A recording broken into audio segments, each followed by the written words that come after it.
That one's worth more than your family life. The man sneered, just loud enough for the nearby guests to hear.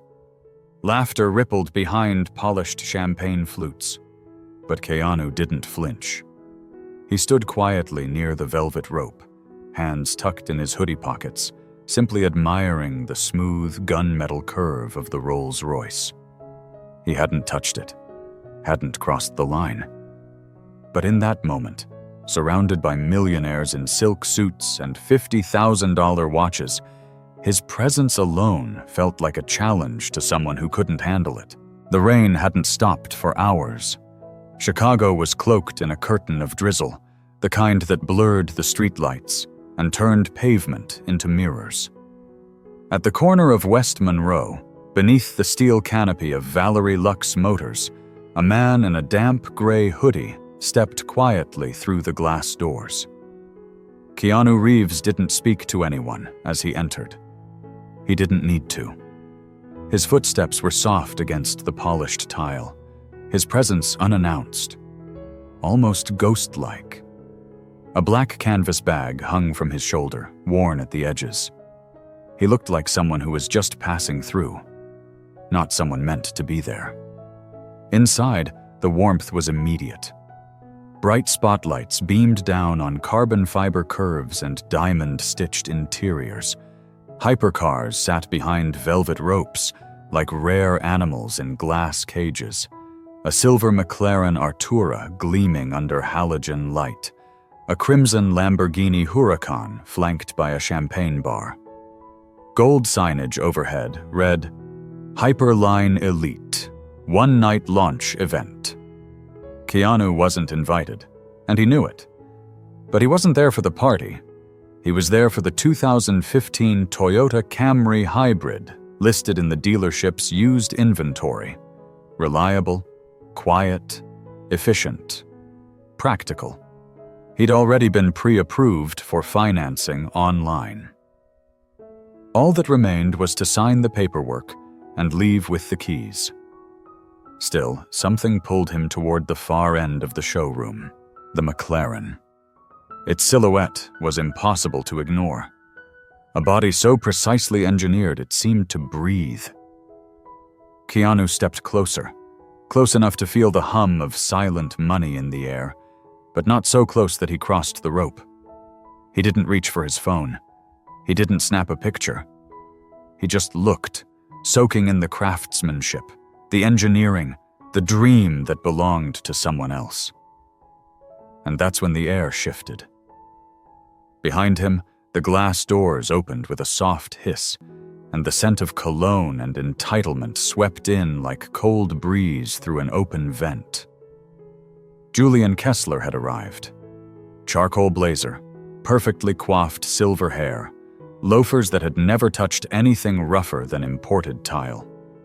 He moved with the confidence of someone who'd never been told no. Julian didn't notice Keanu at first, but then he did, and paused. The hoodie, the silence, the lack of a name tag or champagne glass.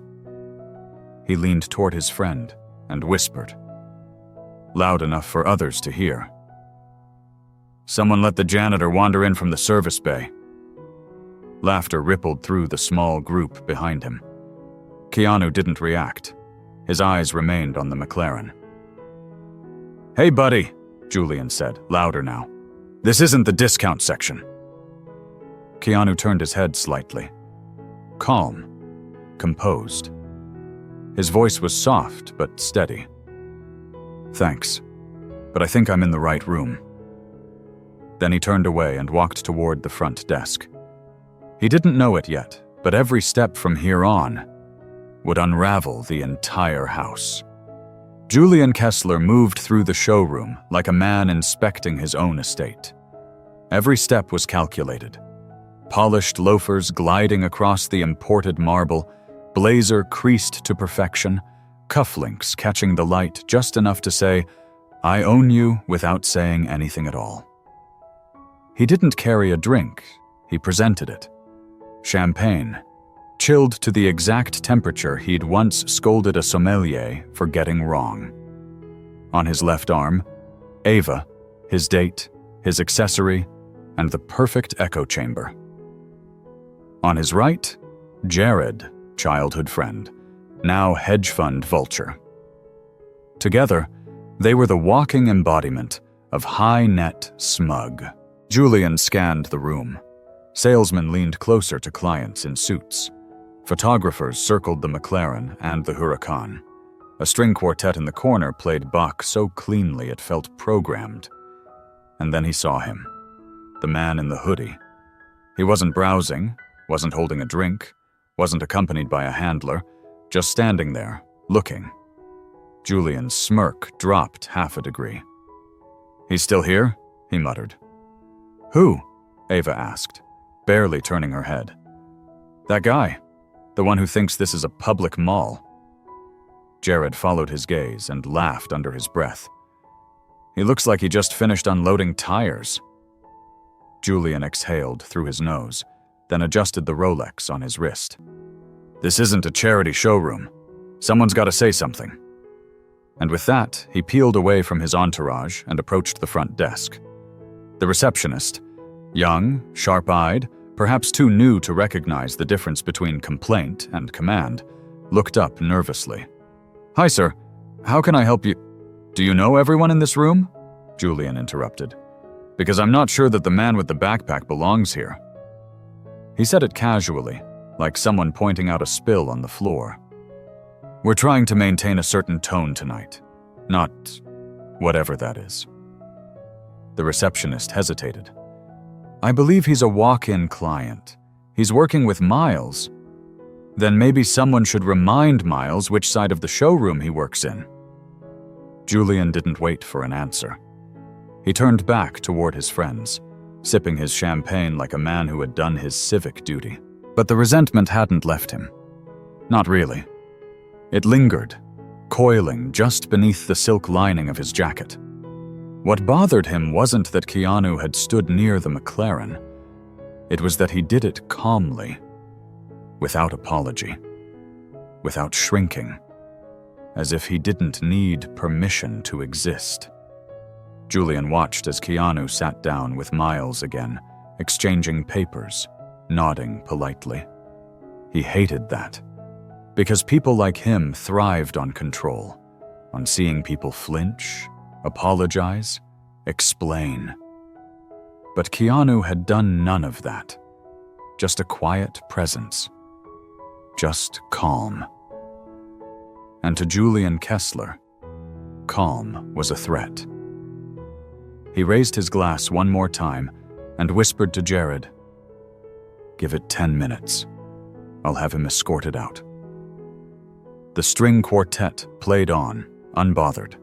The soft buzz of wealth filled the showroom like perfume, expensive, heavy, and designed to exclude. At a quiet desk near the espresso bar, Keanu Reeves sat across from Miles, the junior sales associate. The young man tapped through loan documents on a touchscreen tablet, his voice low and unsure, like someone trying not to attract attention. Keanu, on the other hand, was unbothered. Elbows on the table, hands clasped, his eyes steady. But across the floor, Julian Kessler was working. Not on cars, not on finance, on perception. He hovered near the bar, weaving his complaints into the ears of employees like poison into wine. A concerned guest, a valued client. Always careful, always smiling. "I'm just saying, keep an eye on him," he whispered to a floor manager. "He's been circling the luxury line like he's casing it. Gave my girlfriend a weird vibe." The employee, a young man named Terrence, offered a tight nod and stepped away, clearly uncomfortable. Julian grinned. It was working. The shift had begun. A few glances were now turning, a few whispers floating. Keanu hadn't moved, and that made it worse. Back at the desk, Miles looked up. "They're, just reviewing the credit lock. Should only take a minute." Keanu nodded, offering a polite smile. "No rush." He meant it. But behind the desk, a phone buzzed. The receptionist answered quickly, voice hushed. Within seconds, she glanced toward Keanu, and then froze. A figure emerged from the hallway. Elliot Vance, general manager. Tailored navy suit, haircut sharp enough to cut tension. The kind of man who smiled too much with his teeth and never with his eyes. Julian spotted him and immediately intercepted. "Glad you're here, Elliot," he said with mock relief. "That guy's been a shadow all night. No champagne, no invite, no sales rep. He was eyeballing the McLaren earlier. Made my guests uncomfortable." Elliot didn't ask for proof, didn't glance at the security feed. He just nodded once, then walked directly toward the desk where Keanu sat. "Excuse me, sir?" he said with a frozen smile. "Mind if I speak with you for a moment?" Miles straightened in his chair. Mr. Vance, we're just wrapping up the financing." "Yes, I know," Elliot cut in. "This will only take a second." Keanu turned toward him, slow and composed. "Is there a problem?" "Not exactly," Elliot said, shifting his weight. "Just a reminder. Tonight's showcase is for our elite tier clients. We ask that guests remain in their designated areas." Keanu raised an eyebrow. "And what area would that be?" Elliot kept smiling. "Just trying to make sure everyone feels safe and respected." That word again. Safe? Keanu glanced across the showroom at Julian, who now pretended to be deep in conversation, though his body was turned to watch every second. "I didn't cross the rope," Keanu said quietly. "Didn't touch a thing. But I get it." Elliot blinked. "Get what?" "Exactly what this is." Then Keanu turned back to Miles, calm as ever. "Can we keep going?" Julian Kessler didn't like being ignored. He'd spent his whole life shaping rooms with a glance, curving conversations around himself like glass blown by heat. But this man in a hoodie who wouldn't crack, wouldn't shrink, wouldn't even look rattled, was a problem. And problems, in Julian's world, were made to disappear. He stood near the velvet rope again, eyes fixed on Keanu like he was a blemish on an otherwise perfect showroom. Then he raised his voice, just enough for people nearby to hear, just enough to plant a seed. "Hey, is anyone gonna check that McLaren? Pretty sure that guy leaned over and smudged the hood. Might have left fingerprints." Heads turned. The string quartet faltered for half a beat. Two barbacks glanced nervously toward the front desk. The energy in the room thinned. Miles looked up from the loan tablet like a deer caught in a high beam. "That's not true," he said, standing halfway. "He hasn't even moved. He's been with me the whole time." But it was too late. The accusation was out. Loud, confidence, white teeth behind champagne, and in places like this, volume looked like truth. Elliot Vance stepped out from his office again, jaw tight. Julian didn't wait. He pointed directly at Keanu. "That's him. Same guy I warned you about earlier. I saw him leaning over the rope. He was practically in the car." Elliot didn't ask any questions. He didn't ask to see the security feed. He just walked back toward the desk with authority in his stride. "Mr. Reeves," he said coolly, "I'm going to ask you to step aside while we review camera footage. It won't take long, but until then, we'll have to pause this transaction." Keanu didn't move, didn't blink. He just exhaled quietly and said, "You can pause it if you want, but I'm not going to defend myself against a lie just because someone rich said it loud enough." The sentence landed like a stone in a glass pool. Ripples spread. A nearby guest lowered her flute. One employee near the espresso station murmured, "Did he really just say that out loud?" Julian folded his arms, smug and still grinning. "Funny how fast things change when you actually ask questions, huh?" Keanu slowly turned toward him. Calm. Measured. I didn't speak to you. Didn't touch your car. Didn't ask for your opinion. Elliot raised a hand, trying to look diplomatic. Gentlemen, please, let's not escalate. We'll verify everything shortly. But the tension was already breathing down the necks of everyone in the showroom. A man near the front door pulled out his phone. A woman ushered her child quietly away from the desk. And through it all, Keanu sat still, like a stone refusing to be moved by wind. Miles leaned in and whispered, "They're going to check the cameras. That'll clear it up." Keanu nodded once, eyes steady.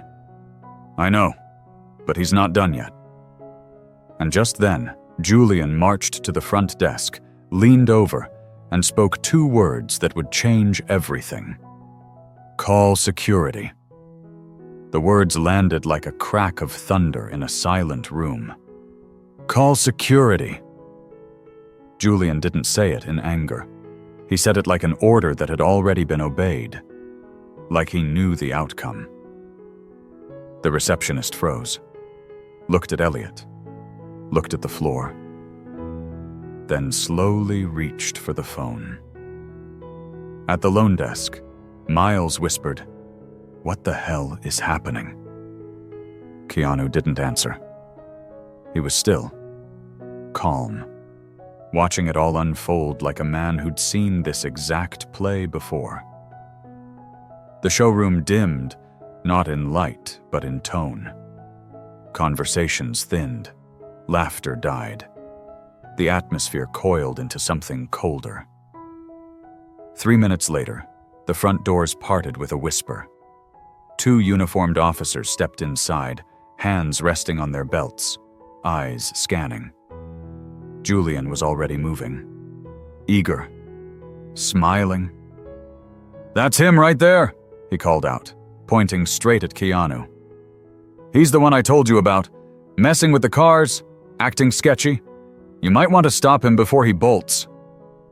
The officers locked eyes on Keanu. Elliot Vance stepped aside, said nothing. Miles stood up so fast his chair tipped. "Wait, no, he's with me. He hasn't done anything. I've been helping him with financing this whole time." The taller officer raised his hand calmly. "Sir, we've received a report of suspicious activity. We're going to need you to step outside while we sort this out." Keanu stood slowly. Every movement is deliberate. No tension, no sudden motions. His hoodie hung damp over his shoulders. The black bag was still at his feet, untouched. He didn't raise his voice, didn't plead. Just said, "You're detaining the wrong man." The second officer stepped closer.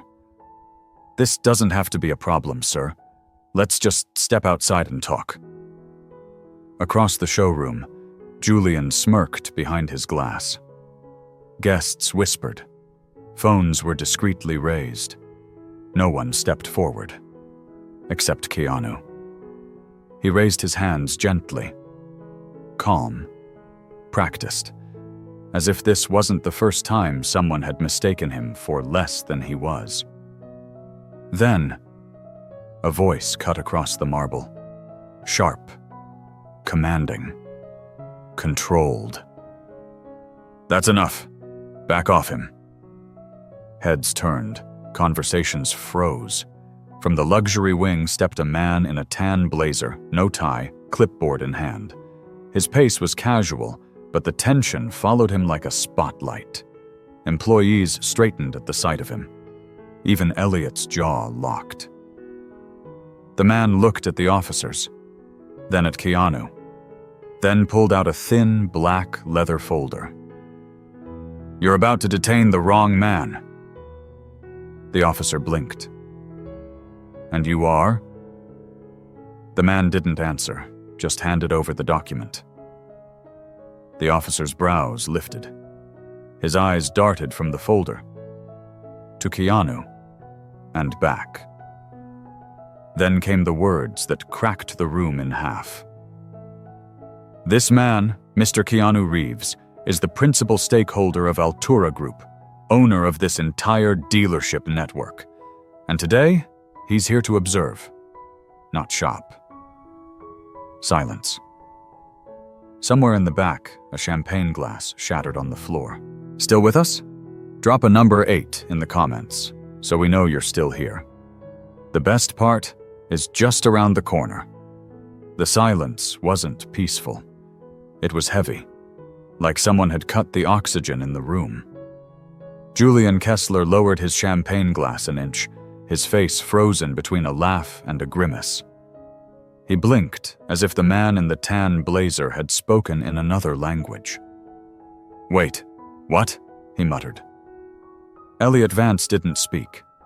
His eyes darted to the folder still in the officer's hands, then to Keanu, then back again, sweat beginning to purl at his temple.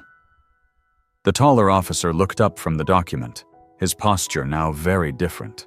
Straighter, quieter, respectful. "Mr. Reeves, we apologize. There's clearly been a misunderstanding." Keanu didn't respond. He didn't have to. He simply turned his gaze toward Julian. Slow, steady, and utterly calm. Julian opened his mouth. Nothing came out. "You came at me loud," Keanu said quietly, threw lies into the air like confetti, called the police on me, all because I stood near something you didn't think I should look at. Julian's voice finally stumbled forward. "I didn't know," Keanu cut him off. "No, you didn't, and you acted like you did anyway." The second officer stepped back, his eyes now focused on the floor. The taller one handed the folder back to the man in the tan blazer and gave Keanu a silent nod. The blazer man turned to Elliot. "We'll speak later, privately." Then to Keanu. "Sir, do you want Mr. Kessler removed?" Everyone turned. Julian's face was drained of color. His arrogance shrank like a deflated balloon, but Keanu didn't blink. "No need," he said simply. He just escorted himself out. For a moment, Julian didn't move. Then he did. He walked. Alone. Red-faced, eyes down, past the same velvet ropes he once guarded like a throne. Someone in the back muttered under their breath. That's what privilege looks like when it crashes. The doors closed behind him with a whisper. Elliot stood frozen, shoulders stiff, eyes pleading without speaking. Keanu turned to him. "You know what makes you worse than him?" Elliot blinked, caught between dread and denial. "He lied to feel powerful," Keanu said. "But you knew it was wrong, and you went along with it anyway." The room held its breath. Then the man in the blazer spoke once more. "Your suspension is effective immediately," he said flatly. "Termination review within 24 hours. Leave your badge at the desk." Elliot didn't argue. Just slowly unpinned the sterling nameplate from his lapel and placed it on the counter. No words. Just the quiet thud of consequence. Keanu turned back toward the desk. Miles still stood there, wide-eyed, stunned, his hands trembling at his sides. I didn't do enough," Miles said softly. Keanu looked at him for a long moment, then nodded once. "Next time, do more. Not just for someone like me. For anyone who's alone in the room." The showroom remained hushed long after Julian's footsteps had vanished through the double-glass doors. No more string quartet. No more laughter clinking against champagne flutes. Just the soft hum of LED lights and the hollow weight of regret. Keanu Reeves didn't gloat. He didn't monologue. He simply breathed, steady and grounded, as if reclaiming air that had been denied to him the moment he walked in. Miles, still rattled, lowered himself back into the chair across from Keanu. His hands hovered over the digital tablet, then dropped to his lap. "They're all watching," he whispered, glancing sideways at the frozen staff, the stunned guests, the interns in the back pretending to work. "I feel like I should say something, but I don't know what." Keanu leaned forward slightly, his voice quiet. "You said something. When it counted. That matters." Miles swallowed. "But I should have done more." Keanu nodded once. "So next time, do more. Speak sooner. Speak louder. Not just for me. For anyone who walks into a room like this and gets told, without a word, that they don't belong." A long pause. Then Miles gave a small, determined nod. That moment would stay with him. It would shape him. Just then, the man in the tan blazer, Raymond Chen, CEO of Altura Group, returned, holding a leather folder. "Mr. Reeves," he said with formal warmth, "your presence here was discreet by design. But I think fate had other plans." Keanu stood and accepted the folder. Inside were documents, no longer for a used Camry, but something else entirely. "I came here to buy a car," Keanu said, glancing around the showroom, now peeled of its illusions. "But what this place really needed wasn't another sale." He looked directly at Raymond. "It needed a reckoning." Raymond smiled faintly, with understanding. "We agree. Which is why I'm here to confirm that your community project proposal, Project Drive Forward, is officially approved." Miles looked up. "What's that?" Keanu's voice was firm but hopeful. "A full-scale initiative. Altura will now fund transportation grants, down payment support, and automotive trade programs for underserved youth, not just here in Chicago, nationwide, starting next month." There was a shift then. Not the artificial kind, curated with lighting and branding, but real human electricity. A porter dropped his rag and clapped once. A woman near the coffee bar blinked away sudden tears. Even the security guard nodded solemnly. "We're renaming this flagship location," Raymond added, turning to the crowd now gathering. "It will be called the Reeves Center for Automotive Equity." Keanu didn't respond immediately. He didn't need the applause that followed. He simply placed a hand on the cold granite of the front desk, the same desk where his character had been questioned hours earlier, and said, "You thought I didn't belong here. But I own the floor you're standing on." The next morning, headlines didn't talk about a car. They talked about a man who walked into judgment and left behind a system rebuilt. If you believe respect should never depend on appearance, title, or wealth, comment, reckoning. Share your story. Tag someone who needs to hear this. And don't forget to follow for more true stories where silence speaks louder than power. Let's rebuild something better, together.